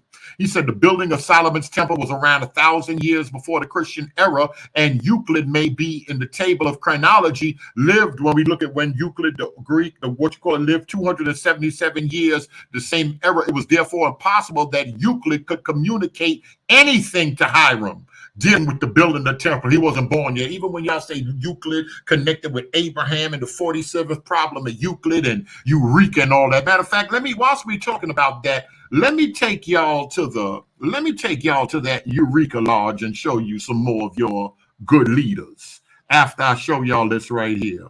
And y'all can I started running through some of this stuff right here. That's Thomas Paine. Y'all can look at this right here. You see this? I take it with a little bit. Some of it there's some good and some interesting stuff in here, but you got to take some of this stuff, like I said, coming from some of these church folk with a grain of salt. But that gets into the whole thing with TBN and a lot of the ministry and the stuff that's been going on with TBN and all of that stuff. But sometimes people want to just tell you something is the devil just to stay away from it. I can say TVN and all of that stuff. I got to keep an eye on them because their doctrine don't line up with that book. And a lot of them preachers coming around with that money, they doctrine ain't lining up with the book. They doctrine lining up with some self-help. They doctrine lining up with something else. So y'all get that name down right there. And what else I said I was going to show y'all? Where's this thing at right here? Let me see. Hold on. I just want to pull one thing up. Let me see if I can. I know what I'm gonna do. Let me do this first. I'm gonna play some of this. Give me some time to pull that. Give me some time to pull that other thing up, because this stuff is definitely worth watching. Then I'm gonna get out of here, and then maybe we'll do a part 2 later on. Now, type 1 if you can hear what I echo now. I think I got to mute it. Satan tempt Jesus with everything that Jesus was already going to get? Well, it's because Lucifer, Satan, wanted the credit so he can say, I gave him this. This one belongs to me. And that's where we are right now, people of God. I'm telling you, before you join a church, before you sit in that pew, before you bring your family under the subjection of that leader, you need to find out, is this leader a part of the demonic fraternity of brethren called Freemasonry. You need to do your research on Freemasonry. You need to do your research on Alpha Phi Alpha and Phi Beta Sigma and all of these different fraternities. You need to do your research, because there is no way you can sit under a holy man of God and he be a part of those organizations. They're going to taint him. I guarantee it. And this is what God was trying to tell the Laodiceans. Come on now. This is what he's saying. Don't be lukewarm. Don't be tainted with the world. But the way a lot of us get tainted with the world is because we put ourselves under leadership that is a part of worldly alliances, leadership that is serving two masters. If you go on the internet, go to Google, type in Freemasonry, type in the history, get an understanding of what it is, and you'll understand that there is no way that anyone that pledges themselves to Baphomet, anyone pledges themselves to Lucifer, anyone pledges themselves to these organizations and go through all of these demonic rituals, there is no way that they can be in Christ and of the world. That's why he said, you live in the world, but don't let the world live in you. This is scripture, people of God. Do not fall for the lie. There is no way. I don't care how big their church is. I don't care how much money they have. I don't care what kind of car they drive. If they are serving two masters or trying to serve two masters, it will affect you, because they're going to indoctrinate you with the same worldliness that is in them. I tell people, you pray and ask God. That's all you have to do. If you trust that God will not withhold any good thing from you, like he said in the scripture, all you have to do is get on your knees and say, Father God, is G. Craig Lewis, is what he's saying really the truth? Father God, is this message really real? Father God, is my pastor a part of one of these organizations, and is it affecting me and my family? The Holy Ghost will turn a light on for you. That's why I can honestly say, don't just trust what I'm saying, but you go get the word for yourself. You go talk to Jesus for yourself. You get it for yourself, because it's so important that you protect what is yours. That's your family. I'm not talking about your car and your house. I'm talking about your family, your offspring, those children in that home. You have to shield their hearts from evil and wicked men. And that is why even in this day, we have so much scandal in the body of Christ, because men have become lukewarm. And y'all heard what you hear what he's saying? This is why people feeling the way they feel about Freemasonry, because you don't know we're not too sure on the origins of it, and clearly it's connected with, there's some connections that people's trying to make with forget Europe but going back to Babylon and going back to Egypt and stuff like that. And anywhere you slice the cake, if you open up the Bible, if you take it literally, if you take it esoterically, however you want to take it, Egypt is against the God of the Bible, and Egypt is a place that keeps God's people in bondage. So if you want to look at Egypt as a type of bondage, you got to be careful with it. No sound. Somebody said no sound. Type of one if y'all can hear me. I know y'all a couple of seconds behind me. So that's why people feel the way that they feel, is because of the obscure origins of it and connections. When we start dealing with Cain, and Cain being of the wicked one, when we start dealing with Nimrod, and Nimrod being a founder, and how they recognize him as a brother in Freemasonry, and other people have said, listen, Nimrod, no, he wasn't a good guy. He began to be a mighty one in the earth, and Nimrod rebelled against God and taught the people how to rebel against God. That's how come people feel it's an actual problem. But I told you from both sides, I basically shared with you that there are plenty of pastors, they don't see a problem with it, because they believe that it was something part of some sacred religion that existed in the very beginning. How y'all want to take that, y'all want to take that, but are there pastors that straight think they into it, and this is Luciferian, and they're Luciferian, or they into Luciferianism and Satanism, and they want to pastor a church and they trying to deceive you? That's not the case. The case is there were pastors from back in the days that said this thing came from God, and they followed the legend. They followed a legend. They followed some stuff, and some people actually ran with it. So let me show y'all some of your people. Oh, don't worry, I got your Farrakhan now. I got your ass sharpers now. We got your people that's in the craft now. Y'all know I got to bring your man up right here. This Eureka Lodge 52 in Ohio. This recognized. You see this guy right here? That guy right there, he recognized. Joint College of African American Bishops. He's somebody out here. We got to bring him up. We got to bring him up. A lot of times you get these good folk, they tongue talkers. They was riding in the car. They said they was riding in the car. I think he broke down the testimony online. I'm going to have to go find that and play it for y'all because y'all don't want to believe. When they wanted to join the Joint College of African American Bishops and how they got on the phone and they called the bishop. They called the other bishop. Roy Brown was in the car. He said he was in the car. He said Bernard Jordan was driving him. This good guy right here. That good guy right there. He said Bernard Jordan was driving him. They said, listen, we want to educate these pastors. We got to bring them all together. They gave y'all the armor bearer. Folk was involved in the military. They gave y'all certain things from the military. They said, listen, it can help the black church. So because of these dudes and who these people are, we got to know how we got some of these adjutants, what we got in these churches and who these things come from.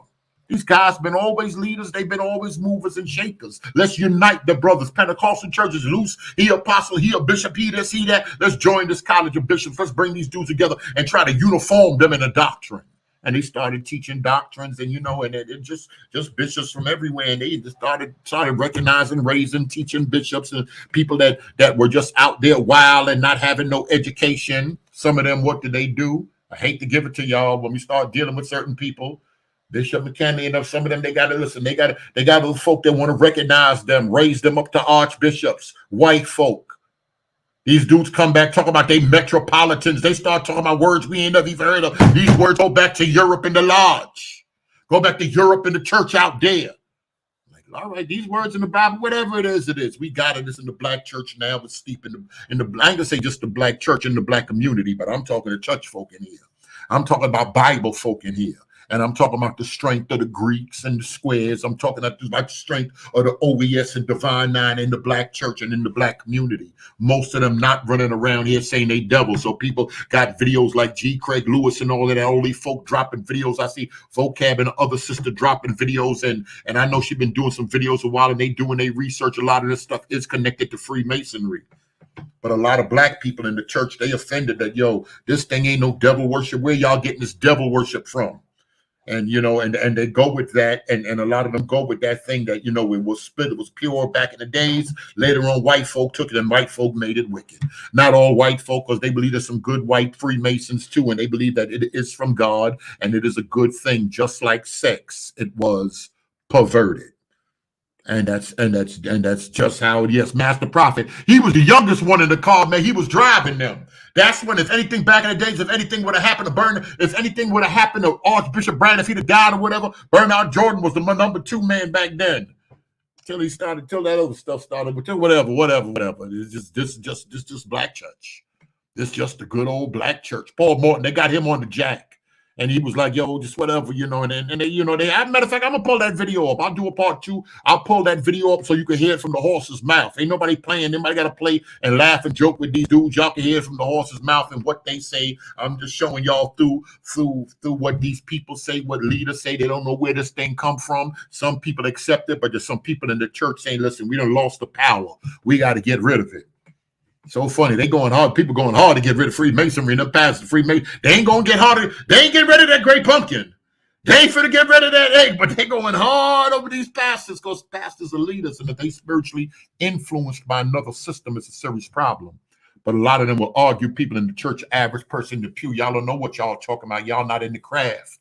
Y'all not in it. It's not what y'all think it is. Y'all keep listening to them other people.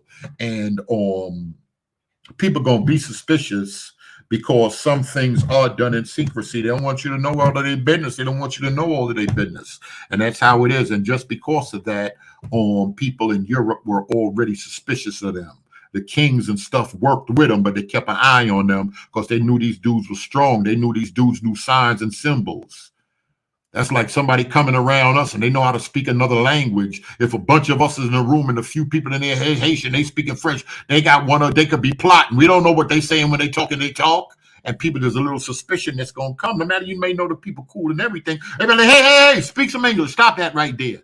They knew these dudes knew signs and symbols. These dudes would travel and they're traveling, like when we get to the Knights and Temple, and then they're traveling, they would go meet people in Muslim lands, and they would listen, they would hear other stories, and they would come back. And the mere fact that they can travel across different lands and meet different people, and then come back and talk in private at some type of brotherhood, some camaraderie, some people said this could be a problem. So later on, when George Washington wanted to get it on, when it was like, listen, we get ready, listen, we finna get it on with them folk. We ain't paying them the folk. Them folk over there across that water, some of them was involved in it. George Washington said, listen, I want them dudes that's gonna rock out with me. I want them to be my brothers. So who he wanted who he wanted to be generals, who he wanted to rock out with him, brothers in the craft that were Freemasons. He got Lafayette. That's the dude that gave him the apron and all of that stuff. He's like, yo, these are the dudes I'm gonna rock with. I'm gonna rock with these guys right here. I know these guys. Me and these dudes have been raised together. Me and these dudes, we brothers on another level. Brothers from another mother. So there's a bond between them. So that scared other folk.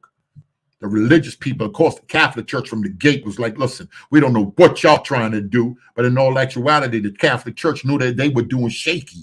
So they was like, we don't know what these dudes trying to do. And to be honest, they was kind of war. So they kind of like, listen, nobody, you can't take communion. You can't be a Freemason and do this, you do that. And there's other people later on with the tradition. George Washington, that other dude that was just passing, they was like, listen, anytime it was communion, he would get up and walk out the church. Last few years of his life, he ain't even come to church no more. Ain't even sweating it. He ain't come to church. I'm like, hold on, I wanted just a video my man just sent me. He ain't even sweating it. It's like, yo, they on something different. Oh, no. All right, no. That's something different. They post, that's something different. I'm looking at I don't usually wear my watch. I'm looking at some other stuff. All right, y'all, we done did enough. I think we done did an hour and change on this, on the freestyle with some slides and stuff like that. We'll try to, this is really some stuff I've been holding, and some other stuff we're going to get into with the Patreon. We can really bring up the slides and talk about it, but I just want to bring that out because I don't want people to have no confusion. Then later on, it was them. And like I said, with the manuscripts, they jumping in the 1300s, 1717, they formed the Grand Lodge. They got together and they did their thing over there. They would meet in bars on hilltops in certain places. And that's a whole thing about even meeting on hilltops back in the days and connecting it with the commandments and Moses going up, dealing with higher knowledge and all of that other esoteric stuff. So they would do a lot of that stuff. So this stuff was already formulated by the time, and maybe part two I'll pick up later on, 1517, by the time Martin Luther, October 31st, Halloween 1517, Martin Luther, Wittenberg, Germany. He take his 95 Thesis and bang it on the door. That's it. This is what it is. Protestant, listen, Reformation they finna go down. They're going to go out for the cause. Listen, they got beef with the church, got some ministers pulling scriptures, getting out of the church, and they wanted to get it on Freemasons were already established. And there's some people that were believers, that were Protestants, that were Freemasons. They be like, man, we get ready to pull out. We rocking out with y'all. Forget that, forget the Catholic Church and this and that. So we're going to later on deal with Freemasonry and the Reformation, Freemasonry and the King James Bible. A lot of people concerned with that, and Francis Bacon and Shakespeare. And that's a whole nother thing with secret teachings. Was Shakespeare, Francis Bacon, and what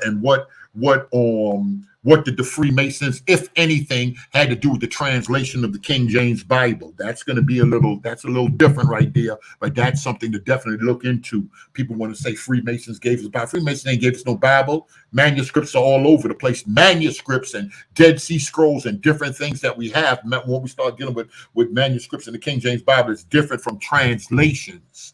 Now, translations and certain legends and things that were going on around the time of Francis Bacon and other people, like, Rosicrucian movement and all that other stuff, that's a whole different thing.